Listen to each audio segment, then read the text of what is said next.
આજે આપણે ધોરણ 7 માં સામાજિક વિજ્ઞાન એમાં પાઠ છે આદિવાસી. આ પાઠની વિસ્તૃત સમજ મેળવવા માટે આપણે ગામના આગેવાન એવા મગન દાદા છે. આ મગન દાદા આદિવાસી સમાજના જ એક વ્યક્તિ છે. તો આદિવાસી સમાજ વિશે આપણને આ મગન દાદા વિસ્તૃત માહિતી આપશે. તમે કયા સમાજમાં ગણાવ છો? मैं कुकड़ा समाज हिंदू जाति में कुकड़ा समाज चौधरी कुल. તમારી જાતિમાં કયા કયા કુળો છે, નામ જણાવો. અમારી જાતિમાં છે ને કુળમાં ચૌધરી કુળ, ઉસારા, ગામિત, દેશમુખ, મહાકાળ, ભગરિયા, કોરકોટિયા એવા બધા કુળ આવે અમારા સમાજમાં કુકડામાં. બરાબર. તમારા વિસ્તારમાં તમે કયા કયા દેવી દેવતાના પૂજો છો, તેમના નામ જણાવો. અમારા સમાજમાં છે ને માવલી માતા, કંસરી માતા, હિમાય કોઠારી, પિતૃદેવ એવા માવલી માતા અને કંસરી દરેક દેવને અમે પૂંજીએ છીએ. ગાંવ દેવીને બધા જ બરમદેવને બધાને પૂંજીએ છીએ અમે.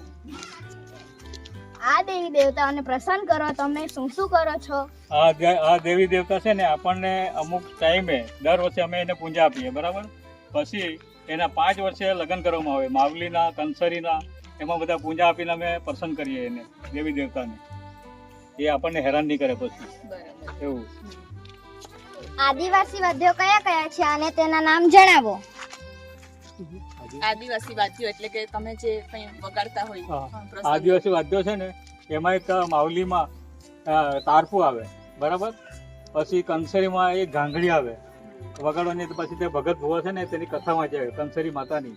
પછી લગ્નમાં પેલી પીપુડી આવે, એ બધું આવે સમાજમાં. બરાબર. વાજિંત્રમાં પેઢી દેવો વિશે વધારે માહિતી આપો. પેઢી દેવમાં છે ને પેઢી દેવ અમારી ચૌધરી કુળ છે, એને હું આગેવાન તરીકે દેવઘરીઓ તરીકે ગણાવું, બરાબર. એમાં દરેક વિસ્તારમાં અમારા કટમિયા છે. એમાં પેઢીના મુખ્ય દેવ મહાદેવ, મુજેદેવ, ખંડુરાય, બેહરામ, ભગવતી, ભવાની, હનુમાન ને એના બધા અમારા જે સ્વર્ગસ્થ છે ને એના પિતૃ એના પરજણ કરીને અમારે અહીંયા પેઢીમાં બેસાડવા આવે. એમાં વાડા વડીલ થોડાક છે, શુકર પટેલ, લાલા પટેલ, નેવજા પટેલ, જીવુ પટેલ એવા બધા છે. બેન્ટી પાટલીન, ભૂલી પાટીન, ભૂલકી પાટલીન એવા બધા પિતૃ બધા બેસેલા છે પેઢીમાં. માવલી દેવી વિશે વધારે માહિતી આપો. માવલી દેવીમાં છે ને જ્યારે અમારે ખેતીમાં નુકસાન થાય ત્યારે એનું અમે જરાક બંધારણ જેવું કરીએ.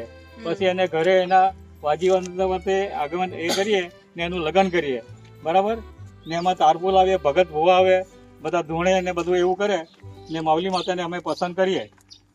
તમે ખેતરમાં કયા કયા પાક કરો છો? અમે ખેતરમાં છે ને ખાસ કરીને નાગલી, અડદ, તુવેર, ડાંગર, જુવાર ને એવું બધું કરીએ.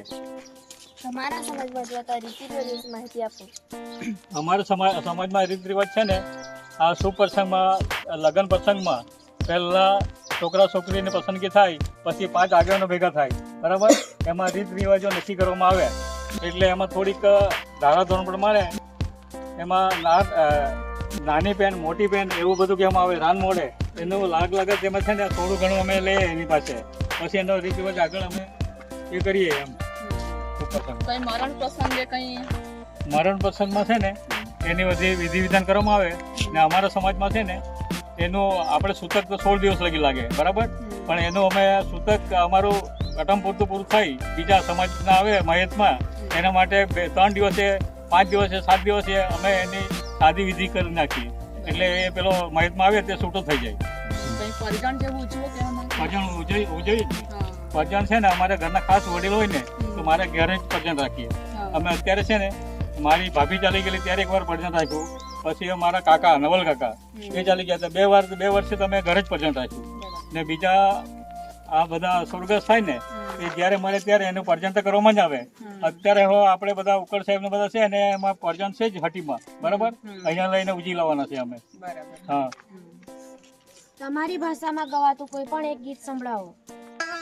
ઉનાઈ પાનેલ જસી, ઉનાઈ પાનેલ જસી, ઉનાઈ પાનેલ જસી, ગોપનેના પુંતો, ઉનાઈ પાનેલ જસી, ઉનાઈ પાનેલ જસી, ઉનાઈ પાનેલ જસી, ઉનાઈ પાનેલ જસી, દેવને વન દેવની કચેરી ભરી લો, દેવની કચેરી ભરી લો, દેવની કચેરી ભરી લો, દેવની કચેરી ભરી લો, માલી દેવની કચેરી ભરી લો, માલી દેવની કચેરી ભરી લો, માલી દેવની કચેરી ભરી લો, દેવની કચેરી ભરી લો, માલી દેવની કચેરી ભરી લો, માલી દેવની કચેરી ભરી લો. તમારા સમાજમાં હજુ પણ જાગૃતિ લાવવા માટે અત્યારે તમે શું પ્રયત્ન કરો છો? અત્યારે અમે છે ને તો ચિંતન શિબિર એક રાખી હતી કે જેમાં દરેક ગામના આવા જે વડીલો ખરા ભગત એવા અમારે જે કંઈ સંસ્કૃતિ માટે કામ આવે એવા વ્યક્તિઓને ભેગા કરી એમાં આપણે શું કરવું જોઈએ. અત્યારે લોકો ક્યાં જઈ રહ્યા છે કારણ કે નવું જનરેશન છે એ આમાં બહુ ઓછું માનવાવાળા છે, પણ આપણે એની જાતન કરવા માટે આપણે શું કરવું જોઈએ એના માટેના અમારા પ્રયત્ન ચાલુ છે. અને એને એક બુક્સ આપેલી છે હજુ વેચવાનું બાકી છે. 28/12 એનું એ છે લોકાર્પણ, તે વખતે બધાને આપશું. એમાં લગ્ન છે, મરણ છે, પરજન છે, ટોટલી એમાં શું શું આપણે કરી શકીએ કરવા જેવું છે. કારણ કે અત્યારે મારે ત્યાં જે કંસેરી બનાવી આપણે ઉજવી એમાં જૂની જે પદ્ધતિ હતી ને એ પ્રમાણે જ મેં કર્યું છે કે અત્યારે શું છે લોકો સાંજે ખાવાનું બનાવે છે અને એટલું બધું ખાવાનું બનાવે કે આપણે તેમાં સોચી જ નહીં શકીએ કે ઘટી પડે. લોકો ખાવા આવે પછી કલાક 2 કલાક થાય એટલે ત્યાં કોઈ રહે નહીં, બધા લઈને જતા રહે, બરાબર છે, પોતપોતાને ખાઈને.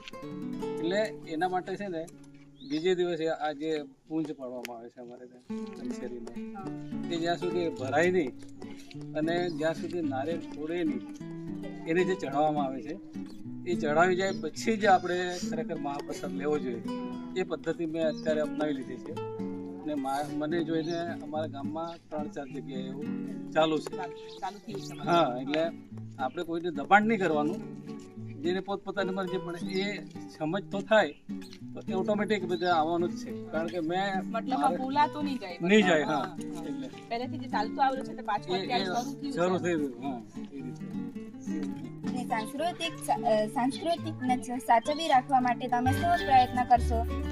અમારા સમાજમાં છે ને આગળ બાપ દાદા વખતની જે સંસ્કૃતિ ચાલી આવેલી છે બરાબર, તે અમે કરતા આવ્યા છે. દરેક શુભ પ્રસંગમાં, આ માવલીમાં, કંસરીમાં, લગ્ન પ્રસંગમાં જે અમારા દાદા લોકો, અમારા બાપા લોકો જે કરતા આવેલા છે ને અત્યારે હજુ અમે કરતા છે. એટલે તે અમે સાચવી રાખેલું એટલે અમારા વારસદારને પણ અમે આપીએ કે જે આપણે સાંસ્કૃતિક બધી આગળની જૂની પુરાણી છે તે આપણે સાચવી રાખવાની છે, એ રીતે અમે કરતા છે. પહેલા છે ને 5 દિવસ પહેલા ને પહેલા અલગ જ બેસાડવો પડે બરાબર. ને આ છે ને આ બધા ભાઈઓ ને પેલી બધી સ્ત્રી અમારી ભાષામાં છે ને એને ઈર કહે ને પેલા બહેનોને શુક્લી કહે. પછી અમે મુજેદેવ, ખંડુરાઈ, બહેરમ, ભગવતી ભવાની, પછી હનુમાનજી આવે બરાબર. પછી આ બધા પુરુષોમાં ઈર કહે એ બધા પટેલ આવે, સુખર પાટીલ, લાલે પાટીલ, નેજા પાટીલ, જીવો પાટીલ, કાંતિ પાટીલ, કાંતિ પાટીલ એવા બધા આવે. પછી તેમાં છે ને બેટી પાટલી, ભૂલજી પાટલી, રામી પાટલી ને એવા બધા, તેમાં પાર્વતી પાટલી ને એવા બધા દેવ આવે એમાં બધા એવું એમાં.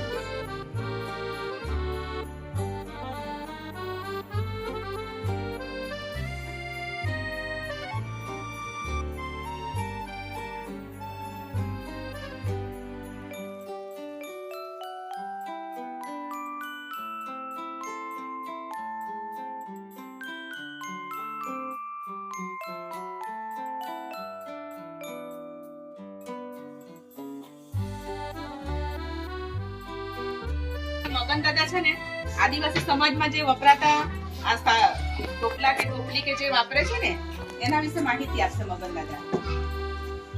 આ છે ને આપણે ટોપલું કહેવાય બરાબર.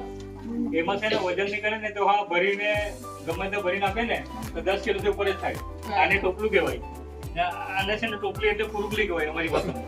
આ પુરુકલી જ્યારે આપણે શુભ કાર્ય કંસરી જે માવલી હોય ને તેમાં બધું ભૂવા બધું એમાં એ કરે તો કાલે ને બધું આ ટોપલી કહેવાય ને આ સુગડું.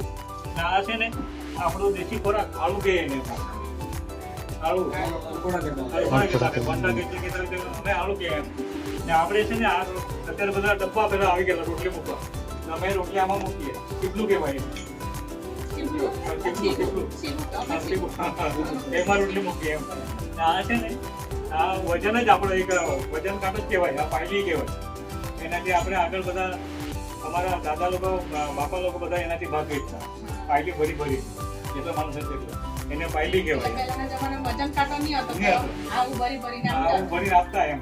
અત્યારે બધા વજન કાંટો કાંટો. સરખું જળવાઈ રહે. હા આ છે ને અમુક લચ્છેથી કે એવી બધી રહી માપ એટલે ખબર જ પડી જાય ખબર પડી જાય આટલું લાગ્યું એવું હોય એટલે એને પાયલી કહેવાય.